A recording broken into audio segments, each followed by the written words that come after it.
Want to build the ultimate Gladius in Star Citizen? Well, I'll show you how to optimize your build for maximum performance and minimal signature. I'll first go over the build with you, then show you how to optimize the power in your ship, and then finally, we'll go do a PvE mission to see how the ship performs. For my Gladius build, I'm going to use Urkel.games. It just makes it an easier way to see everything. I'll go over all of my weapons, my missiles, my shields, my power plant, and my cooler, as well as the quantum drive. I'll explain everything in detail and why I choose it. First off, for my weapons, I like CF repeaters. Why? Well, the Gladius is mostly a PvP ship and you can use it for PvE. But if you want to use it for PvE, you can probably go with attritions here. They do a bit more damage, but you'll lose speed. But in most cases, most PvPers will run it with CF repeaters just because if you look here, you can see the speed it has, 1800. Nice and fast, meaning you'll hit a moving target more often, applying more damage. So this is why most people go CF repeaters. You want 3 of those. For the missiles, I still like to go Task Force missiles. They still hit very decently, plus they lock on very good as well. So just Task Force, you do get ones that has more damage, but Task Force is way more consistent. Minimum lock-on time is 0.1. 1000 Ks out, you can just throw a missile at the person. Does very good damage. And then for my shields, I like to go with beefy shields, as beefy as possible, so that we're very strong. So my shields has the most amount of HP that you can get. Pretty decent health here for the component as well. If you compare it to military shields, the regeneration is a little bit less, but you don't get as much shield HP with the military version. So Palisades, best shields here. I take 2 of those. For the power plant, this is where it gets interesting. If you want max power for your Gladius, you can go with the Luma Core, but it will push up your signature.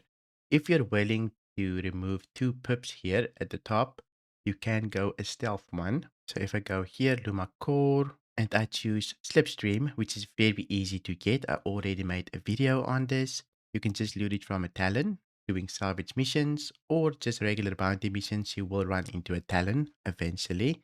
You can just loot this, but you will lose some of your energy here. So you can run it like this. You will still have full shield, but you won't have the regeneration, unfortunately. Now, is regeneration that important in a fight? Well, I tested both in PvE, which is not the most competitive way to do it, but I definitely felt the difference. But you can make a case if it's a one-on-one, you don't really need the regeneration since you probably won't be regenning your shields all that often.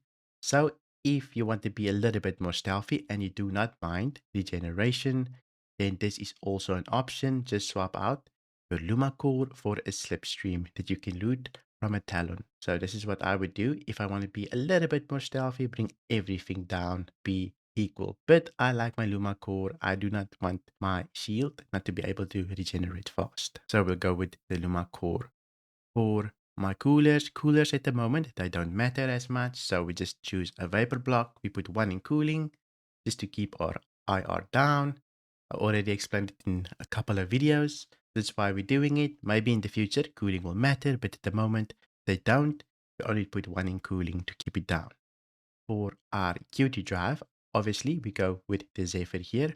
Why do we do this? Well, to keep the signature down as much as possible, you will increase your IR if you choose a regular quantum drive. So let me quickly take a look here. You can see here if I hover over it, we'll increase our IR by a lot just because we're not running with a stealth one.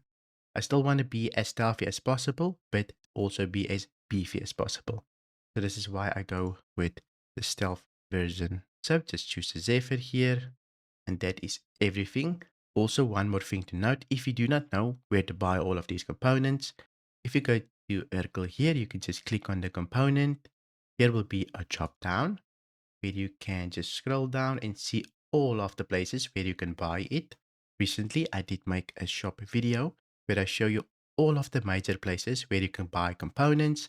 I walk you through everything. So if you're new, you can just click on that video, jump to the timestamp, and I'll show you exactly how to get to each component shop.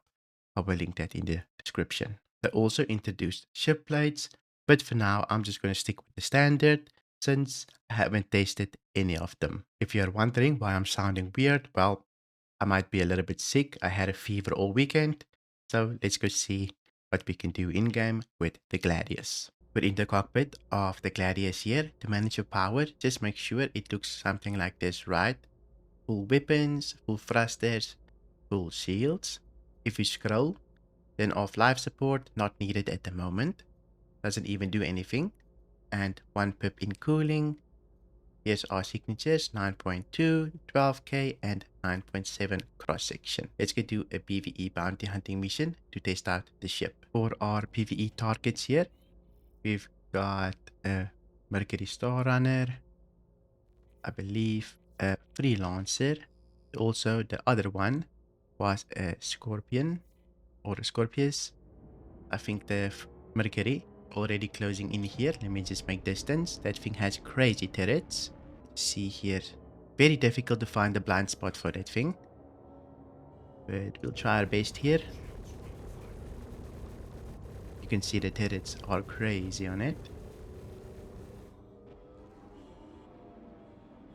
Plus, I don't want to be too much in atmosphere, since I feel like the Mercury almost has an advantage just because of the turrets, right? I'm gonna close some distance here, see if I can get the shields down, and if I get into trouble, I'll start running. So the back is almost down here.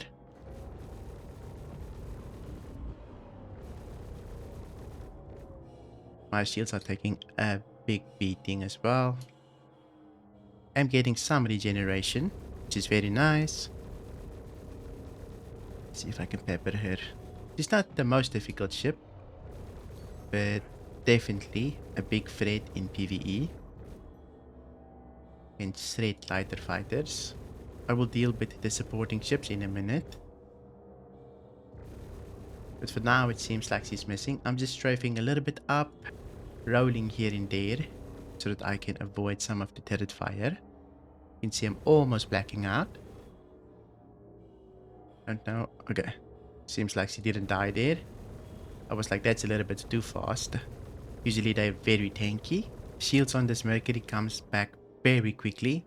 So what I'm starting to do is just go in, blow my load for the most part, and then I'll sit here until my shields get a little bit down, and then I'll back off.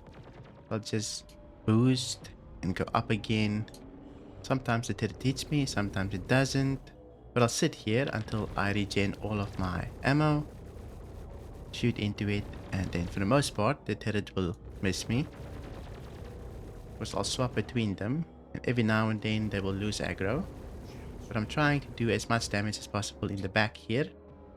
And since it seems in some places it doesn't take damage, I just like to sit here. I have no idea where's the supporting ships, but the shield of this Mercury Star Runner does come back very quickly. So I just like to be very close, make sure I get some good damage in before I do anything else. But so far my shields are holding up pretty decently.